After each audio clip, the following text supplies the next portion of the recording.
Topic है effect of temperatures on rate constant, that means Arrhenius equation. वेग स्थिरांक पर तापमान का प्रभाव, अरहेनियस का समीकरण। जैसे कि आप जानते हैं कि अभिक्रिया का जो वेग होता है अभिकारक के प्रकृति पर निर्भर करता है, अभिकारक के सांद्रण पर निर्भर करता है, रेट कांस्टेंट वेग स्थिरांक पर निर्भर करता है और तापमान पर निर्भर करता है। तो आपने इस चैप्टर में ये देख चुके हैं कि आपका रिएक्टेंट के नेचर पर किस प्रकार से डिपेंड करता है, आपका कंसंट्रेशन पर रिएक्टेंट के किस प्रकार से डिपेंड करता है। रिएक्टेंट का जब कंसंट्रेशन बढ़ता है तो रेट ऑफ रिएक्शन क्या होता है, बढ़ता है। आप रेट कांस्टेंट पर रेट ऑफ रिएक्शन कैसे डिपेंड करता है ये भी देख चुके हैं। जब रेट कांस्टेंट किसी भी रिएक्शन का ग्रेटर होता है, मोर होता है, तो उसका रेट ऑफ रिएक्शन भी क्या होता है, अधिक होता है। अब यहाँ पर आपको जानना है कि टेम्परेचर पर रेट ऑफ रिएक्शन कैसे डिपेंड करता है। तो यहाँ पर सबसे पहले आप सीखिएगा कि टेम्परेचर पर रेट कांस्टेंट कैसे डिपेंड करता है। तो जिस प्रकार से रेट कांस्टेंट टेम्परेचर पर डिपेंड करेगा उसी प्रकार से रेट ऑफ रिएक्शन भी टेम्परेचर पर डिपेंड करेगा, क्योंकि rate of reaction rate constant के क्या होता है, डायरेक्टली प्रोपोर्शनल होता है। तो चलिए आप ये भी जानते हैं कि यदि टेम्परेचर इंक्रीज किया जाता है तो किसी भी रेट का जो रेट कांस्टेंट होता है या किसी भी रिएक्शन का जो वेग स्थिरांक होता है वो क्या होता है, इंक्रीज करता है, बढ़ता है। यानी तापमान बढ़ाने पर अभिक्रिया का वेग स्थिरांक क्या होता है, बढ़ता है। यदि तापमान फिक्स कर दिया जाए, नियत कर दिया जाए, तो अभिक्रिया के वेग स्थिरांक में कोई परिवर्तन नहीं होता है। तो अब है आपका वेग स्थिरांक तापमान पर किस प्रकार से निर्भर करता है। तो इसको डिफाइन करने के लिए एक नया टर्म दिया गया है जिसे हम टेम्परेचर कोफिशिएंट कहते हैं। इसको हिंदी में तापीय गुणांक कहा जाता है। अब तापीय गुणांक को कैसे परिभाषित करेंगे, कैसे डिटरमाइन करेंगे, इसके बारे में जानिए। तो अब प्रत्येक रिएक्शन के लिए, अधिकांश अभिक्रिया के लिए, यदि उसके टेम्परेचर में 10 डिग्री सेल्सियस का वृद्धि करते हैं, कोई भी रिएक्शन हो, यदि उसके तापमान में 10 डिग्री सेल्सियस का वृद्धि किया जाता है तो उस अभिक्रिया का वेग स्थिरांक लगभग दुगना या उससे क्या होता है, ज्यादा हो जाता है। यानी अभिक्रिया के तापमान में केवल 10 डिग्री सेल्सियस तापमान ही वृद्धि करने पर उसके वेग स्थिरांक दुगना या उससे क्या होता है, ज्यादा हो जाता है। तो अब है इसका डिफाइन करने के लिए तरीका क्या होता है कि temperature of coefficient equal to होता है rate constant at T plus 10 degree Celsius upon rate constant at T degree Celsius. मतलब आपका जो एग्जैक्ट टेम्परेचर दिया था उससे 10 डिग्री बढ़ाने के बाद जो रेट कांस्टेंट होगा वो ऊपर रहेगा और एग्जैक्ट टेम्परेचर पर जो रेट कांस्टेंट था वो क्या रहेगा, नीचे रहेगा। और दोनों का जो अनुपात आएगा उसको हम क्या कहते हैं, टेम्परेचर कोफिशिएंट कहते हैं, जिसको एन से रिप्रेजेंट किया जाता है। अब जनरली रिएक्शन में देखा जाता है कि टेम्परेचर कोफिशिएंट एन का मान जो होता है 2 से बड़ा होता है और 3 से क्या होता है, छोटा होता है। टेम्परेचर कोफिशिएंट 2 से बड़ा और 3 से क्या होता है, आपका छोटा होता है। अब इसको टेम्परेचर पर कैसे डिपेंड करता है इसको समझने के लिए आप ग्राफ में देखिए।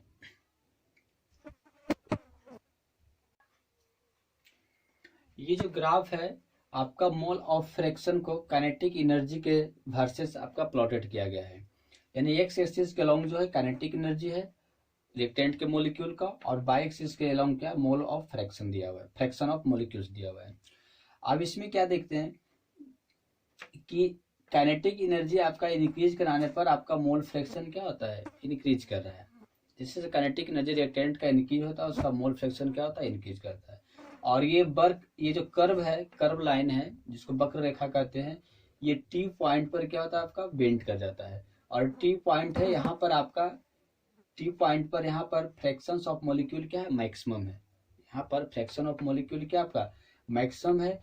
तो यहाँ पर इससे हम क्या कहते हैं, इस पॉइंट को कहते हैं मोस्ट प्रोबेबल काइनेटिक एनर्जी, उच्च संभाव गतिज ऊर्जा।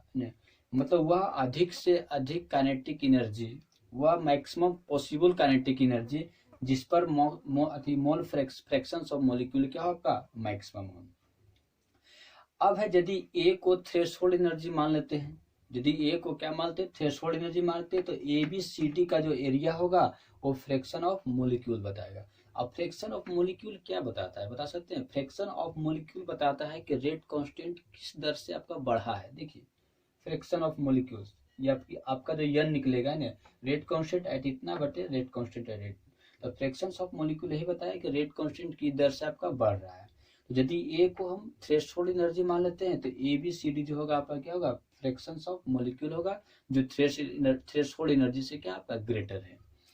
अब इसमें देखिएगा, अब क्या करते हैं, ये हमने टेम्परेचर टी पर ऐसा ग्राफ प्लॉट किए थे। अब टेम्परेचर में 10 डिग्री सेल्सियस का हम क्या करते हैं, वृद्धि करते हैं, इंक्रीज कर देते हैं।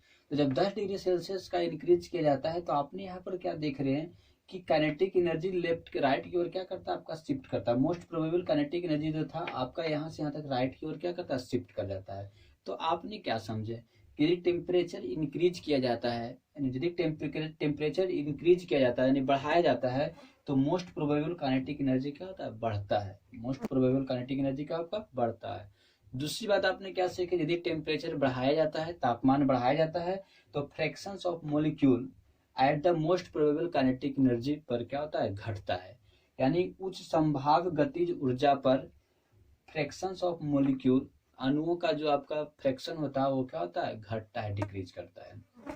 ये देखिए दूसरी बात, आप यहाँ पर फ्रैक्शंस ऑफ मॉलिक्यूल क्या देख रहे हैं कि पहले था A B C D area वाला था फ्रैक्शन ऑफ मॉलिक्यूल, अब इंक्रीज करके क्या हो गया, डी सी ई एफ, ये आपका इंक्रीज कर गया। तो ये जो एरिया है लगभग इससे ज्यादा इंक्रीज किया है या तो इसके बराबर है। तो अब जो मोल फ्रैक्शन हुआ, फ्रैक्शंस ऑफ मॉलिक्यूल जो हुआ है A B C D, A B C E F D हो गया है।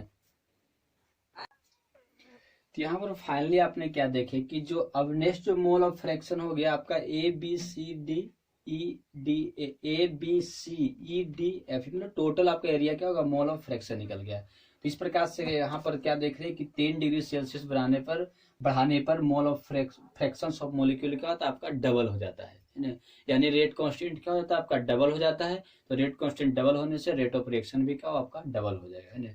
इस प्रकार से हम जनरली कह सकते हैं कि कोई भी रिएक्शन में यदि आपका टेम्परेचर 10 डिग्री सेल्सियस इंक्रीज कराया जाता है तो उसका रेट कांस्टेंट क्या होता है, डबल या उससे ज्यादा हो जाता है। आर्हेनियस इक्वेशन, आर्हेनियस का समीकरण, यह केमिकल काइनेटिक्स का बहुत इंपॉर्टेंट टॉपिक है। इससे 5 मार्क्स का भी क्वेश्चन आता है। जैसे कि आप जानते हैं कि रेट कांस्टेंट जो होता है वो आपका टेम्परेचर पर डिपेंड करता है। अलग अलग तापमान पर अभिक्रिया का वेग स्थिरांक अलग अलग होता है। तो अब है तापमान और वेग स्थिरांक को एक दूसरे से रिलेट करने के लिए आर्हेनियस द्वारा एक समीकरण दिया गया है जिससे हम आर्हेनियस का समीकरण कहते हैं। तो आर्हेनियस का समीकरण को ऐसे रिप्रेजेंट किया जाता है k इक्वल टू ए ई पर power minus E A upon क्या होता है, आर टी होता है। k इक्वल टू ए ई पर power minus E A upon क्या होता है, आर टी होता है। ये जो आपका इक्वेशन है क्या कहलाएगा, आर्हेनियस इक्वेशन कहलाता है। अब इसमें हर एक टर्म को क्या क्या बोलते हैं, जैसे कि k जो है आपका रेट कांस्टेंट कहलाता है। इसमें रेट कांस्टेंट जिसको हिंदी में वेग स्थिरांक कहा जाता है, वेग स्थिरांक।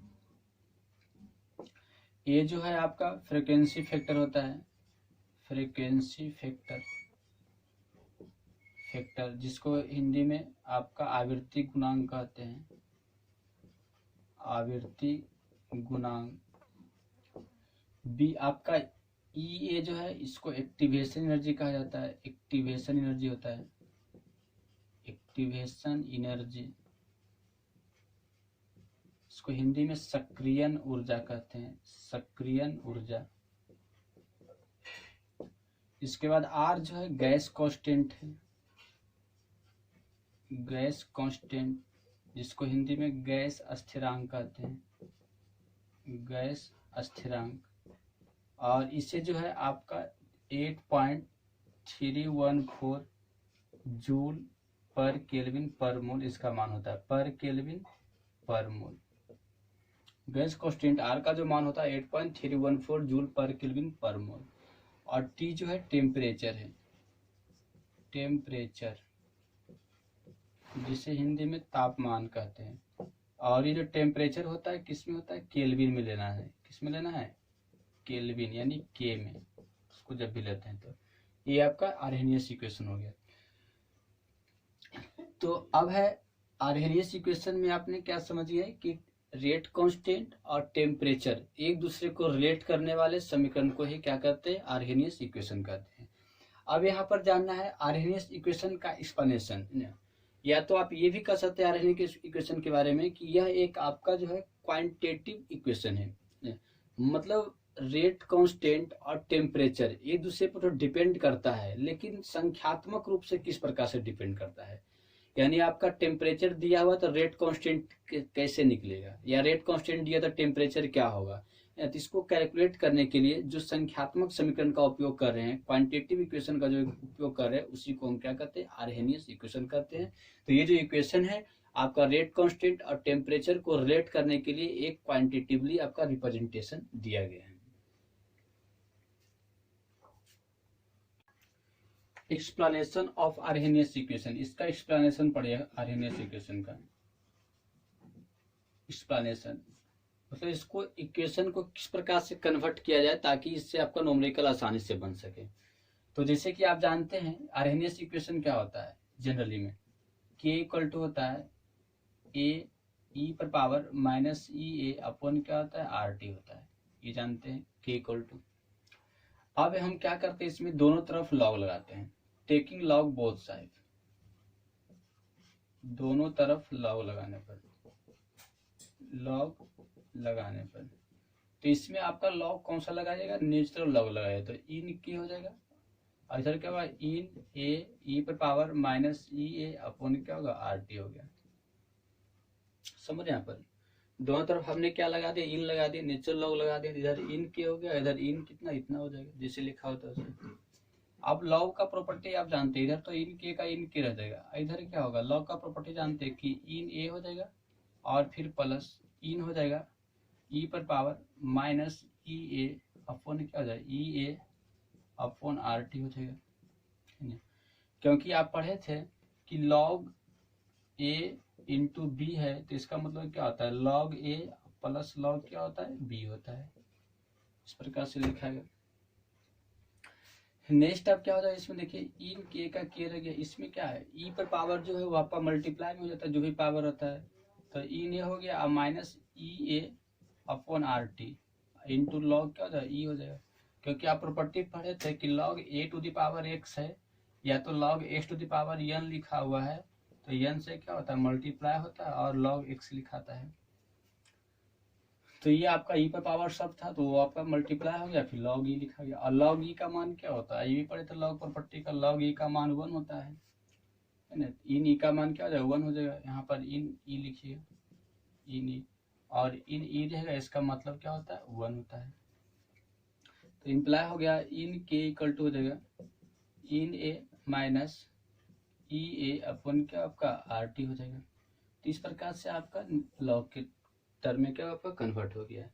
अब यदि मान लेते हैं कि माना कि T1 तथा T2 समय पर वेग स्थिरांक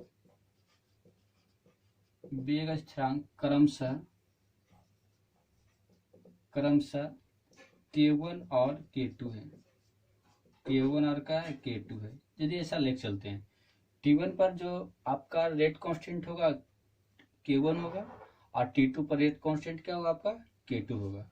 तो आपका कैसे सकते हैं, तो आपका हो जाएगा इन K1 इक्वल टू क्या हो जाएगा, इन K1 जो होगा इन A minus E A upon क्या हो जाएगा आर T1 हो जाएगा, आर क्या हो T1 हो जाएगा। क्योंकि आपका फ्रिक्वेंसी फैक्टर वही रहेगा रिएक्शन का, एक्टिवेशन एनर्जी वही रहेगा, गैस कांस्टेंट वही रहा है, टेम्परेचर चेंज हो रहा है, रेट कांस्टेंट चेंज हो रहा है। तो टेम्परेचर टी के जगह पर T1 हो गया, तो रेट कांस्टेंट के जगह पर क्या हो जाएगा K1 हो जाएगा। इसको हम इक्वेशन 1 मान लेते हैं। सिमिलरली इसी प्रकार से एंड या और क्या हो जाएगा, दूसरी आपका इन K2 लेना है, तो इन K2 में क्या हो जाएगा, इन K2 में इन ए और माइनस ई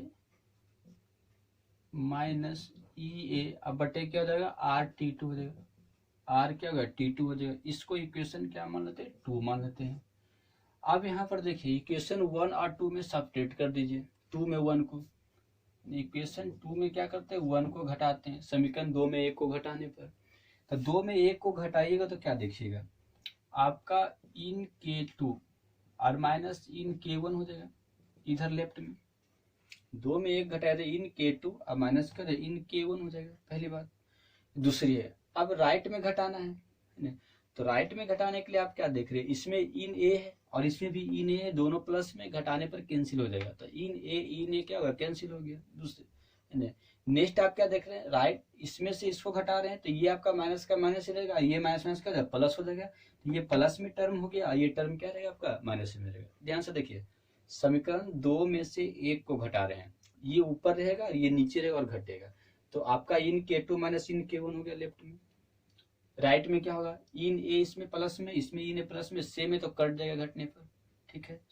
फिर अब इसमें से इसको घटाना है तो ये माइनस का माइनस ही रहेगा और ये माइनस वाला क्या हो जाएगा आपका प्लस हो जाएगा, तो प्लस हो गया तो ये क्या लिखा है ई A upon RT1, E A upon क्या होगा RT1 और माइनस ई ए वाला प्लस हो जाएगा, सॉरी हाँ माइनस ई ए अपॉन क्या होगा RT2 हो जाएगा, मतलब ये माइनस वाला प्लस हो जाएगा घटाने पर, और ये आपका प्लस का क्या रहेगा, ये आपका माइनस का माइनस ही रहेगा, तो ई ए अपॉन क्या हो गया RT2 हो जाएगा। अब इसमें क्या करते हैं, जो देखिए इधर तो आपका प्रॉपर्टी लगा लॉग का था इन K2 बटे क्या हो जाता है K1 हो जाएगा। लॉग का प्रॉपर्टी जानते हैं, लॉग ए, यदि आपका क्या लिखा है लॉग ए और माइनस लॉग बी है तो इसका मतलब क्या होता है लॉग ए अपॉन क्या होता है बी होता है, तो इन K2 बटे क्या होगा K1 हो गया। और इधर क्या होगा आपका ई ए अपॉन आर, दोनों में कॉमन है ना, दोनों में निकल रहा था, कॉमन लिए तो 1/T1 और माइनस 1/क्या हो जाएगा आपका T2 हो जाएगा। अब इसी को एक्सप्लेन करके लिखिएगा तो इसको यदि लॉग में कन्वर्ट करते हैं तो 2.303 में हो जाएगा, इंटू लॉग क्या हो जाएगा K2 अपॉन क्या हो जाएगा K1 हो जाएगा।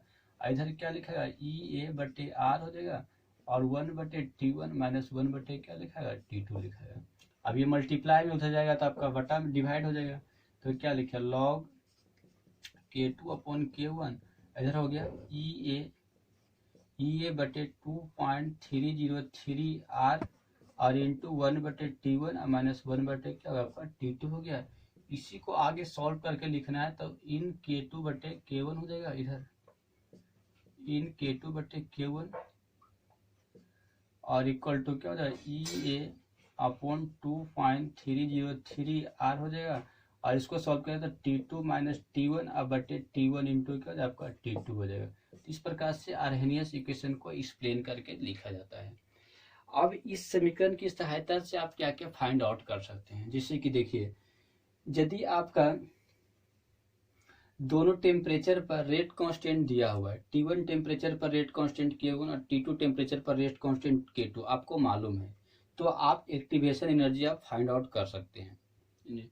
यानी यदि पहली पॉइंट, यदि आपका दोनों टेम्परेचर पर रेट कांस्टेंट आपका ज्ञात है, आपका मालूम है, तो आप उस रिएक्शन के लिए एक्टिवेशन एनर्जी आप प्राप्त कर सकते हैं आर्हेनियस इक्वेशन की सहायता से। दूसरी क्या आप फाइंड आउट कर सकते हैं, यदि आपका एक्टिवेशन एनर्जी ज्ञात है, आपका एक टेम्परेचर पर रेट कांस्टेंट मालूम है, तो दूसरे टेम्परेचर पर रेट कांस्टेंट क्या होगा वो भी फाइंड आउट कर सकते हैं। तो इसका यहाँ पर दो उपयोग हो जाएगा आर्हेनियस इक्वेशन का। समझ रहे कि नहीं समझ रहे? चलिए ठीक है। अब है इसमें क्या देखना है, आर तो हमेशा कांस्टेंट ही रहेगा, आर हमेशा क्या रहेगा कांस्टेंट रहेगा, और आर का मान हमेशा क्या रहेगा 8.314 जूल पर केल्विन और पर क्या आपका मोल होगा, ये रहेगा ना। तो आपको निकालने के लिए क्या रहेगा, टेम्परेचर निकालने के लिए रहेगा, या तो रेट कांस्टेंट निकालने के लिए रहेगा, या तो आपका एक्टिवेशन एनर्जी निकालने के लिए रहेगा।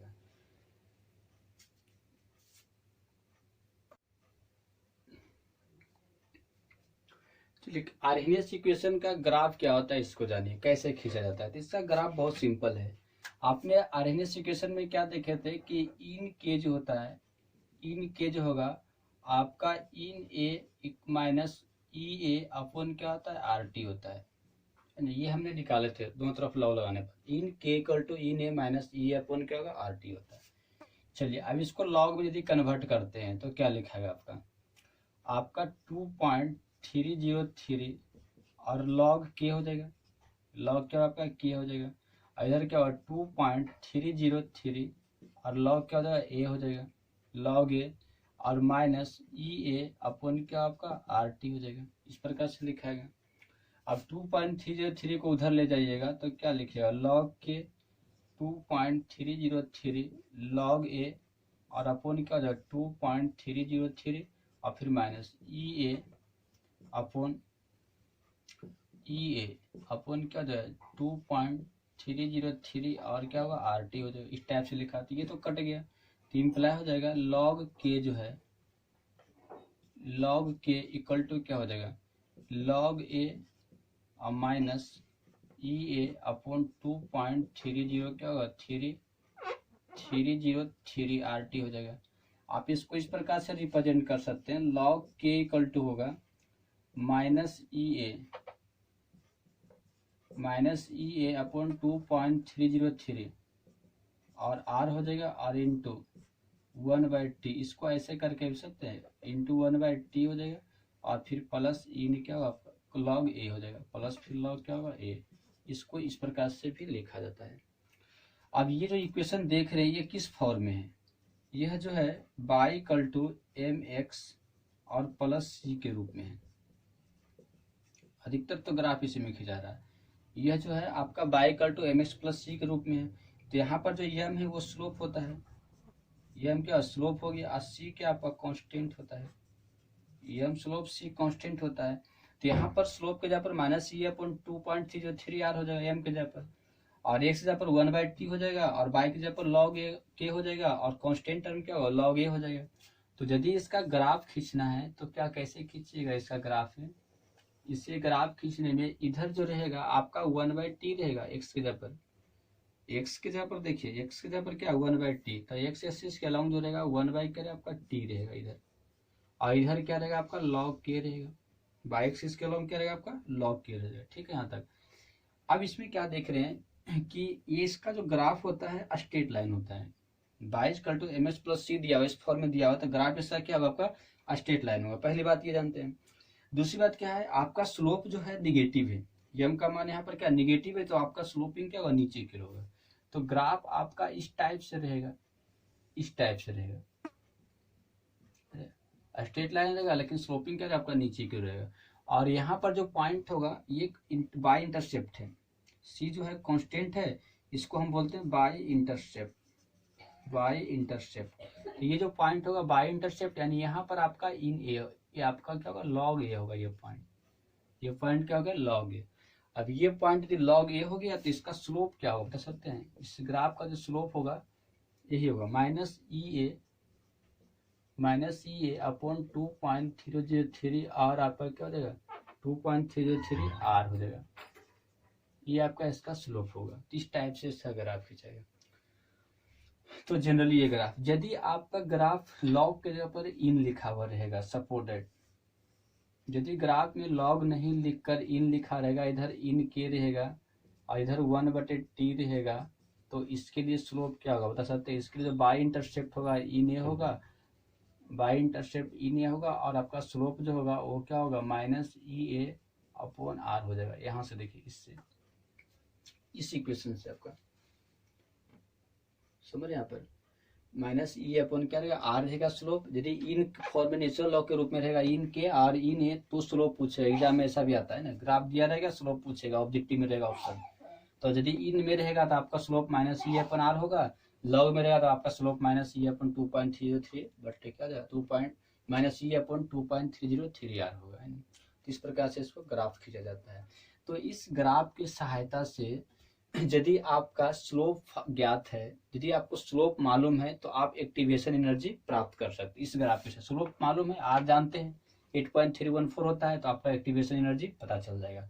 तो आपका आर्हेनियस इक्वेशन के ग्राफ से क्या फायदा होता है कि यदि स्लोप दिया हुआ हो, स्लोप हमें ज्ञात हो, तो हम एक्टिवेशन एनर्जी हम फाइंड आउट कर सकते हैं, ज्ञात कर सकते हैं।